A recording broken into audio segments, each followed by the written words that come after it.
बिस्मिल्लाहिर्रहमानिर्रहीम। कहानी पानी का एक कतरा।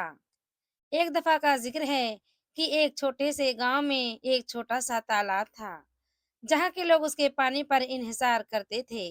वहाँ एक बिल्ली नाम की बच्ची रहती थी जो अक्सर तालाब के किनारे खड़ी होकर पानी को बहुत गौर से देखती थी। एक दिन जब गांव में गर्मी बहुत बढ़ गई, तालाब का पानी कम होने लगा। लोग परेशान हो गए कि अब कैसे उनकी जरूरियात पूरी होंगी। बिल्ली, जो अक्सर तालाब के करीब होती थी, एक दिन पानी के एक कतरे को नजर से गुजरने में देखती है। उसे ख्याल आया, ये पानी का एक कतरा है जो इतनी अहमियत रखता है। उसमें छुपे हुए इतने पैगामात हैं जो मैंने कभी ना समझे थे। बिल्ली ने उस कतरे को गौर से देखा और महसूस किया कि जब तक हर कतरा तालाब में मिलकर एक दरिया बनाता है, तब तक वो अपनी अहमियत नहीं समझता। लेकिन जब ये कतरे अलग हो जाते हैं, तो उनकी अहमियत बढ़ जाती है।